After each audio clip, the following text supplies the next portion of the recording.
Nature Mantra BP sugar thyroid reversal nature మంత్రతో సాధ్యం.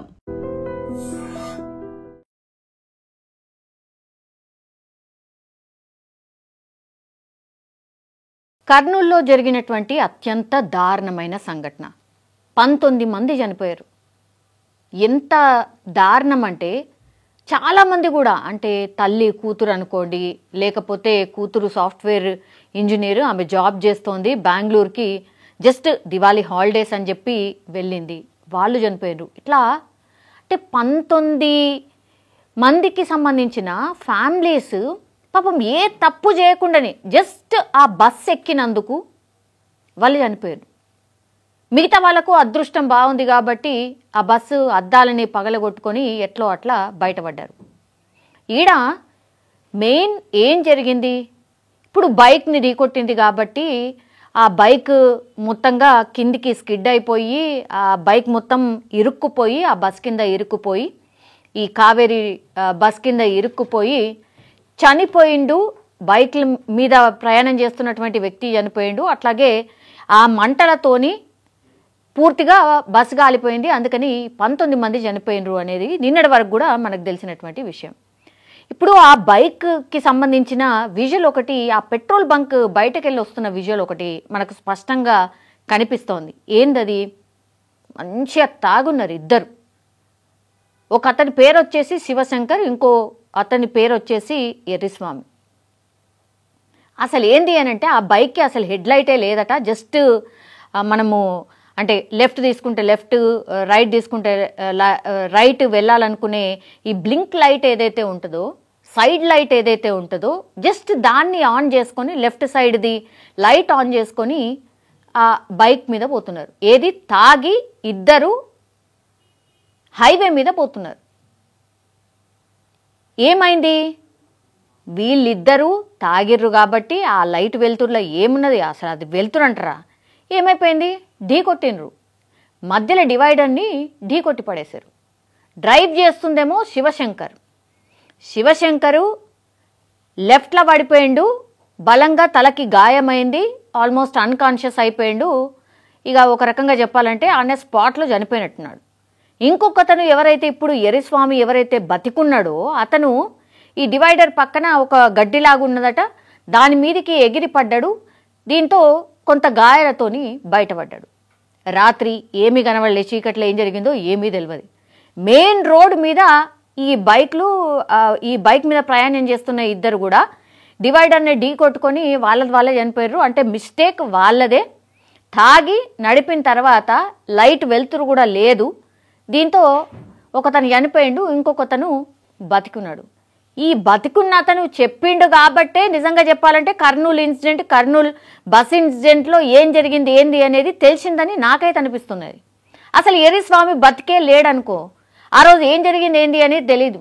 ఎందుకంటే నిన్నటి వరకు కూడా ఒకటే ప్రచారం, బస్సునట బైక్ ఢీకొట్టింది కాబట్టి ఈ యాక్సిడెంట్ జరిగింది, ఈ బస్సు బైక్ని ఢీకొట్టిన తర్వాతనే ఇప్పుడు ఈ శివశంకర్ ఎవరైతే చనిపోయిండో, ముందే చనిపోయిండు కానీ బస్ ఢీకొట్టిన తర్వాత చనిపోయిండని అనుకుంటున్నారు. అదే నిజమని అనుకున్నాం. ఇప్పుడు ఎర్రిస్వామి వచ్చి లేదు ఆ బైక్ మీద ఇద్దరం ఉన్నాము, అంటే సీసీ ఫుటేజ్లో కూడా కనిపిస్తుంది అనుకోండి, ఇద్దరున్నాము, ఒకతను ఆల్రెడీ డివైడర్ని ఢీకొట్టి చనిపోయిండు, ఇగో నేను బతుకున్నా, అసలు ఏం జరిగింది అంటే అని స్టోరీ అంతా చెప్పుకొచ్చిండు ఎర్రిస్వామి. ఆడ డివైడర్ని ఢీకొట్టిన తర్వాత మా ఫ్రెండ్ ఆల్రెడీ చనిపోయిన తర్వాత నేను అంటే నాకు గాయాలైనాయి, అసలు లేచి చూద్దాము అనే లోపలనే ఫ్రెండ్ దగ్గరికి పోయి చూసేసరికి ఆయన చనిపోయిండు, ఆల్మోస్ట్ చనిపోయిండనే అనుకోవచ్చు. కానీ ఈ బైక్ ఏదైతే ఉందో మధ్యలో రోడ్డు మధ్యలో ఉన్నది, అంటే అటు ఇటు వెహికల్స్ అన్నీ పోతూ ఉన్నాయి, ఆ రోడ్డు మధ్యలో ఉన్నది కాబట్టి లైట్లల్లో ఏమి కనిపించదు, బండి కలర్ కూడా బ్లాక్ ఉన్నది కాబట్టి ఆ బైక్ని పక్కకు లాగేద్దాము అని నేను ప్రయత్నం చేసిన. కానీ అప్పటికే మనకు తెలుసు కదా ట్రావెల్స్ బస్సు ఎట్లా ఏ స్పీడ్లో పోతాయో, 100, 110, 120 ఈ స్పీడ్లో బస్సెస్ అన్నీ పోతాయి మనకు తెలుసు. అదే స్పీడ్లో ఈ బస్సులన్నీ ఒక రేంజ్లో పోతున్నాయి. ఈ యాక్సిడెంట్ జరిగిన టైంలో కూడా కారు పోయిందట, తర్వాత 3 ట్రావెల్స్ బస్సులే పోయినాయట. కానీ వాళ్ళు వెళ్ళేటప్పుడు ఆ బైక్ని గమనించిండ్రు, ఆ మిగతా ట్రావెల్స్కి బస్కి సంబంధించిన డ్రైవర్లు గమనించిండ్రు, పక్కకెళ్ళి ఆ బైక్ని తప్పించుకొని వాళ్ళు వెళ్ళిపోయినరు. కానీ వేమూరి కావేరి బస్ దగ్గరకు వచ్చేసరికి డ్రైవర్ అంటే ఇప్పుడు ఇక్కడ క్లియర్గా సరే శివశంకర్ తాగి నడిపిండు, బండి నడిపిండు కాబట్టి ఆ పనిష్మెంట్ కూడా వచ్చింది, చనిపోయిండు, మంచి పని అయిందని చాలామంది కామెంట్ చేస్తున్నారు. ఇప్పుడు మరి బస్ డ్రైవరు 3 బస్సులు ఇది యాక్సిడెంట్ అయినాక అక్కడ మధ్యలో రోడ్డు మధ్యలో బైక్ ఉన్న తర్వాత ఈ వేమూరి ట్రావెల్స్ బస్సే వచ్చింది అని అనుకుంటే సరే జరిగిందేమో అనుకోవచ్చు. కానీ 3 ట్రావెల్స్ బస్సులు అంతకంటే ముందు దాన్ని దాటుకుంటా వెళ్ళిపోయినాయి, అవి మాత్రం బైక్ని తప్పించుకొని పక్కకెళ్ళి వెళ్ళిపోయినాయి. కానీ వేమూరి కావేరి ట్రావెల్స్ బస్కి డ్రైవర్కి సంబంధించి మాత్రం ఏం చెప్తాడు పోలీస్ విచారణలో, లే నా తప్పేమీ లేదు, నాకు అసలు ఆ బైకే కనవల్లే, డాంబర్ రోడ్డు అట్లాగే ఆ బైకు 2 ఒకటే కలర్లు ఉన్నాయి కాబట్టి నాకు అసలు ఏర్పడలే, అందుకే నేను గమనించలేదు, ఆ బైక్ మీదకి వెళ్ళిపోయింది బస్సు అంటాడు. మరి ఆ ముందు 3 బస్సులు ఎట్లా వెళ్ళిపోయినాయి, మీ బస్సే ఎందుకు దాన్ని ఢీ కొట్టింది? దానికి ఆన్సర్ లేదు. ఢీ కొట్టిన తర్వాత ఒక బైక్ని ఒక బస్సు ఢీ కొడితే ఎంత పెద్ద శబ్దం వస్తుంది, అది టోటల్లీ బస్సు కిందికి వెళ్ళిపోయింది. ఒకసారి బ్రేక్ కొట్టిండట, తర్వాత ముందుకు పోయిండట, మళ్ళీ ఇంకోసారి బ్రేక్ కొట్టిండట. ఎట్లుంటుంది ఆ స్పార్కులు ఎట్లొస్తాయి, దాన్ని బైక్ని రాసుకొని పోతూ ఉంటే ఇరుక్కుపోయి బస్సు లాక్కొని పోతూ ఉంటే ఎంత పెద్ద శబ్దం వస్తుంది ఇమాజిన్ చేసుకోవచ్చు కదా. దీంతో ఏమైపోయింది, బస్సు డ్రైవర్కి సంబంధించిన నిర్లక్ష్యం కొట్టొచ్చినట్టు కనబడుతుంది. దీనికి సమాధానం ఉందంటే లేదు ఆయన దగ్గర, ఎందుకంటే తప్పు జరిగిపోయింది, ఏదో వేసేద్దాంలే, ఎవరి మీదనే వేసేద్దాంలే అనుకున్నాడు. కానీ ఒక రకంగా సంతోషపడ్డాడు. ఏంది అని అంటే అమ్మయ్య బస్సు కిందనే పడ్డాడేమో, అందుకే ఈ పిల్లగాడు చనిపోయిండేమో అని అనుకున్నారు యాక్చువల్లీ. కానీ కాదు, ఆల్రెడీ యాక్సిడెంట్ అయిపోయి ఆ శివశంకర్ అనే పిల్లగాడు చనిపోయిండు. ఉత్త బస్సు ఢీ కొట్టింది కేవలం బైక్నే కాబట్టి పెద్దగా ఏం లేదు, చెప్పి తప్పించుకోవచ్చు అనుకున్నారు. అన్ని నిజాలు బయట పడతాయి కదా. ఇంత పెద్ద ఇన్సిడెంట్ జరిగినప్పుడు ఎవరు ఊరుకుంటారు? ఇప్పుడు ఏమైపోయింది, చనిపోయిండు శివశంకర్, కానీ ఇప్పుడు ఎర్రిస్వామి అట్లాగే ఈ కేసుని డీల్ చేస్తున్న పోలీసులందరూ ఈ కేసుకి సంబంధించిన ఒక్కొక్కటి ట్విస్ట్ అన్ని ఛేదిస్తూ పోతూ ఉంటే ఇప్పుడు శివశంకర్ మిస్టేక్ చేసినాడు, చనిపోయిన ఆయన మీద ఇప్పుడు కేసు నమోదైంది. ఐ డోంట్ నో చనిపోయిన వాళ్ళ మీద కేసు ఎట్లా నమోదైందో నాకు తెలియదు. కానీ పోలీసులు ఏం సెక్షన్లు పెట్టిండ్రంటే 281, 125 ఆఫ్ A, 106 ఆఫ్ 1 సెక్షన్ కింద ఇప్పుడు శివశంకర్ ఎవరైతే చనిపోయిండో ఆయన మీద కేసు నమోదైంది. ఏది, ఈ ఎర్రిస్వామి బతుకున్న ఎర్రిస్వామి చెప్పిన స్టేట్మెంట్ ప్రకారంగా. ఇది ఇప్పుడు కేసులో ట్విస్ట్. ఇంకోటి ఏంది, ఇప్పుడు ఆ బస్కి సంబంధించిన ట్రావెల్ యాజమాన్యం అట్లాగే డ్రైవర్ మీద కూడా కేసు నమోదైంది. A1గా ఇప్పుడు ఈ కావేరీ ట్రావెల్స్ బస్ నడిపినటువంటి డ్రైవర్ మీద కేసు A1, అట్లాగే యాజమాన్యం A2. అన్ని కేసులు నమోదైనాయి. అక్కడ మిస్టేక్ ఏం జరిగింది ఏంది అనేది ఇప్పుడు ఏమైపోయింది అంటే ఈ శివశంకర్ చేసినటువంటి మిస్టేక్, ఈ తాగుబోతి చేసినటువంటి మిస్టేక్ మొత్తం 19 మంది ప్రాణాలు తీసింది ఒకటి. రెండోది ఏంటి, తాగుబోతూ ఆల్రెడీ చనిపోయిండు అని అనుకుందాం.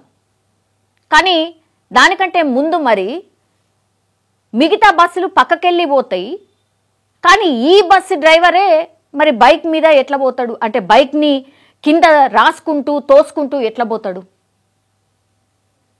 అంత పెద్ద శబ్దం వస్తుంటే కూడా బ్రేక్ కొట్టి వదిలేస్తాడు, ఇంకా డ్రాగ్ ఆన్ చేసుకుంటా పోతాడు. ఇదేం డ్రైవరు, అసలు ఇదేం ఎక్స్పీరియన్స్ ఉంది? అసలు ఏ డ్రైవర్లతోని ఇట్లాంటి ప్రైవేట్ ట్రావెల్స్ బస్సులు నడుస్తున్నాయి? మీరు జస్ట్ ఇమాజిన్ చేసుకోండి. హడావిడి మొదలైంది ఇప్పుడు. ట్రావెల్ ఏజెన్సీలు అంతే, ఇదొక పెద్ద దందా, ఇదొక పెద్ద మాఫియా, భయంకరమైన టాక్ మొదలైంది. కానీ ఎక్కడైనా ఏవైనా ట్రావెల్స్ బస్సులు ఆగినాయా? ఒక్కడు కూడా ఆగలేదు. నన్ను అడుగుతానైతే ఒక్కడు కూడా ఆగలేదు. సరే టెక్నికల్ ప్రాబ్లం వచ్చిందని భయంతో ఒక 2-3 రోజులు మేబీ చిన్న ఏదన్నా జరిగినా సరే పక్క కాపీ చేస్తారు గంతే. కరెక్ట్ తిప్పి కొడితే ఒక 1 వీక్ ఉంటుంది ఆ హడావిడి. ఆ తర్వాత వెరీ నార్మల్, అంతా నార్మల్ అయిపోతుంది. అందరు అట్లనే ప్రైవేట్ ట్రావెల్స్లో పోతారు. తర్వాత ఇక నేను చెప్పిన కదా, పూర్తిగా ఈ దేవుడి మీద భారం వేసి ఆ బస్సులలో కూర్చోవడమే. మళ్ళా ఈ బస్సులు చేసేది అతిపెద్దది ఏంది అని అంటే తక్కువ ధర వస్తాయనో ఇంకోటనో ఈ స్లీపర్కి సంబంధించిన ఏమంటారు బస్సెస్ కొనరు, అవి ఇంకా కాస్ట్లీ ఉంటాయి. అంటే కూర్చొని జర్నీ చేసే బస్సుని కొంటారు, తర్వాత దానికి వైరింగు, దానికి రీమోడిఫికేషన్ అంతా చేసి దాన్ని స్లీపర్ క్లాస్ కింద మార్చేస్తారు. ఆ వైరింగ్ ఏదైతే ఉంటుందో అత్యంత డేంజరస్, ఎందుకంటే అది కంపెనీ నుంచి బిల్డ్ అయ్యి వచ్చినటువంటిది కాదు. మరి అది ఎట్లా తెలవాలా, ప్రయాణికులకు ఎట్లా తెలవాలి?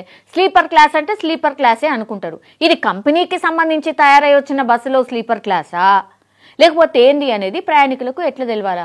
ఇప్పుడు చాలామంది కామెంట్లలో కూడా పెడుతున్నారు, అందరు ఎవరైతే ఇట్లాంటి ప్రైవేట్ ట్రావెల్స్లో బస్సులో ఎక్కుతారో వాళ్ళందరూ కూడా ఒక సుత్తె కూడా తీసుకొని ఎక్కుండ్రి, ఎందుకంటే ఏ సిచ్యువేషన్లో ఏముంటుందో తెలియదు.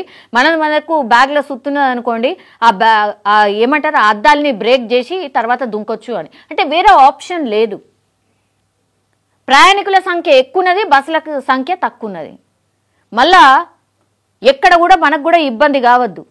సాయంత్రమో రాత్రిపూట ఎక్కితే పొద్దున్న లేచే కళ్ళు తెరిచేసరికి మనం మన ఊర్లలో ఉండాలి. సో మనది ఉన్నది, దాన్నే మంచిగా ప్రైవేట్ ట్రావెల్స్ బస్సు వాళ్ళు మంచిగా క్యాష్ చేసుకుంటున్నారు. అన్ని చోట్ల ఇట్లా ఉంది అని అంటే మరి గవర్నమెంట్కి సంబంధించిన కొన్ని ప్లేసెస్లలో, ఇప్పుడు కర్ణాటకకు సంబంధించిన ఒక బస్సు ఉంది ఐరావత్ అని, అద్భుతంగా ఉంటుంది బస్. అందులో ఎక్కితే సేఫ్టీ కాదు, ఈ గవర్నమెంట్కి సంబంధించిన బస్సెస్ ఏవైతే ఉంటాయో వాటన్నిట్లా 75 or 80 స్పీడ్కి లాక్ చేసి పడేస్తారు. నువ్వు ఎంత గానం దొక్కినా అది పోనేవదు ముందటికి. ఇప్పుడు ఈ ప్రైవేట్ ట్రావెల్ బస్సులకి అసలు ఎవరిదన్నా అడ్డు అదుపు ఏమన్నా ఉంటుందా? టార్గెట్ నువ్వు ఈ టైం వరకు వెళ్ళిపోవాలి, మన ప్యాసింజర్లు అందరూ కూడా ఆ టైం వరకు వెళ్ళాలనుకుంటారు కాబట్టి మనం ఆ టైంకి పెట్టాలి.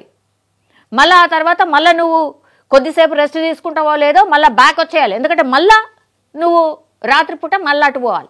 ఇది వాళ్ళకున్నటువంటి టార్గెట్స్. ఎందుకు పని చేయాలంటే మంచిగా ఎక్స్ట్రా మనీ ఇస్తాం రా ఇగో నీకు ఇట్లా ఇస్తాము అని చెప్పిస్తారు, అంతే సింపుల్. ఎవరు పర్యవేక్షణ ఉంది, ఎవరు చూస్తున్నారు? ప్రైవేట్ ట్రావెల్స్ బస్సులో అసలు ఏం జరుగుతుంది ఏంది అనేది ఎవరికి తెలుసు? సరే తెలిసినా కూడా పెద్దగా ఏం చేసేది ఏం లేదు కదా. ఏముంటుంది, ఇట్లాంటి ఇన్సిడెంట్లు జరిగినప్పుడు అడపదడప కొంచెం హడావిడి చేసి ఏదో చేస్తున్నట్టుగా చేసి ఆ తర్వాత అంతా నార్మల్. ఎన్ని ట్రావెల్స్ బస్సులు ఉన్నాయి, ఎంత ఫిట్నెస్గా ఉన్నాయి బస్సెస్, ఎంత సేఫ్టీ డ్రైవర్స్ ఉన్నారు, ఇద్దరు ఏ టైంకి మారుతున్నారు, ఎంత అద్భుతంగా డ్రైవ్ చేస్తున్నారు, అసలు ఇవన్నీ ఎవరైనా పట్టించుకుంటున్నారా? నన్ను అడుగుతా అసలు ఎవ్వరు కూడా పట్టించుకునేది లేదు. గంతే, దేవుణ్ణి నమ్ముకోవాలా పోవాలా. కానీ ఒక్కటి మాత్రం నిజం, ఇక్కడ మీరు సరే మీ గమ్యస్థానాలకు చేరుకోవాలా, పిల్లలతో పోతారు, ఇంకా వేరే చాలా రీజన్స్ ఉంటాయి. కానీ ఈ ప్రైవేట్ ట్రావెల్స్ బస్సు పోయే టైము అట్లాగే మన గవర్నమెంట్ బస్సెస్ పోయే టైం ఏదైనా చూస్తే అటు ఇటుగా అర్ధగంట నుంచి గంట డిఫరెన్స్ మాత్రమే ఉంటుంది. దయచేసి ఈ పాయింట్ని అండర్లైన్ చేసుకోండి, నోట్ చేసుకోర్రి. ఆ స్పీడ్ని లాక్ చేసి ఉంటారు, ఎంతగానం స్పీడ్ పోవాలన్నా పోరు. దయచేసి గవర్నమెంట్కి సంబంధించిన బస్సెస్ని మీరు ఆదరించండి, అప్పుడు ఆటోమేటిక్గా ప్రైవేట్ ట్రావెల్స్కి సంబంధించిన ఈ డిమాండ్ తగ్గిపోతుంది. ఏమైతే ఒక బస్కి అయింది కదా ఇక అన్నిటికీ అట్లనే అవుతుందా అనుకుంటే మాత్రం అంతే. ఎప్పుడు ఎవరికి ఏం జరుగుతుందో ఎవరికి తెలియదు. 19 మంది ప్రాణాలు బలిగొన్న ఆ బస్ ఆర్ ఆ యాజమాన్యం అగైన్ నాకు తెలిసైతే ఇంకొక 10 రోజులు లేకపోతే నెల రోజుల తర్వాత మళ్ళా నన్ను అడిగితేనైతే సంక్రాంతి వరకల్లా మళ్ళా ఆ బస్ అందుబాటులో ఉంటుంది, మళ్ళా అదే బస్సులో జనాలు ఎక్కుతారు, ప్రయాణం చేస్తారు. ఇది మాత్రం ఫ్యాక్ట్. ఇక దీన్ని బట్టే మీరు డిసైడ్ చేసుకోవాల్సింది, మాకు గవర్నమెంట్ బస్సులు కావన్నా లేకపోతే ప్రైవేట్ బస్సులు కావాలన్నా. ఇది మీరు డిసైడ్ చేసుకొని మీరే, అంటే నిర్ణీతలు మీరే ఆర్ నిర్ణీతలు మనమే, ఎక్కాల్సింది మనమే, ప్రాణాలు మనవే. ప్రైవేట్ ట్రావెల్స్ బస్సు ఒకటి ఏమున్నది, పైసలు వస్తాయి గంతే, సింపుల్. ఈ కేసులో నిజంగా మిస్టేక్ ఎవరిది అనుకుంటున్నారు? ఇప్పుడు ఆల్రెడీ చనిపోయిన ఈ శివశంకర్ అనేటైందా, లేకపోతే ఈ డ్రైవర్దా, లేకపోతే ఈ వ్యవస్థనంతా నడుపుతున్నటువంటి ఇక సోకాల్డ్ గవర్నమెంట్ అంటారా ఇంకేంటంటారా, ఎవరిది? మిస్టేక్ ఎవరిది? కామెంట్ రూపంలో తెలియజేయాల్సిందిగా కోరుతున్నాం. And for more videos, Please subscribe to iDream. Please subscribe to iDream. Please subscribe iDream. And please subscribe to iDream. For more videos, subscribe to iDream. Please like, share and subscribe to the channel. Congratulations, iDream. subscribe to iDream. Subscribe to iDream. So subscribe to iDream Media. iDream ki iDream team andarki huge congratulations. Please subscribe iDream Media. Please subscribe to iDream. Subscribe iDream. Please subscribe to iDream. iDream అంటే నా కళల channel subscribe చేసుకున్న నోరు తిరుగుతలేదు, మీరైతే గంట గుర్తు కొట్టండి. For more such videos, please subscribe to iDream. Subscribe to iDream. Please subscribe to iDream. Please subscribe iDream Media. Please do subscribe to iDream. Please subscribe to iDream Media. For best entertainment and information, please subscribe iDream. And don't forget to subscribe to iDream.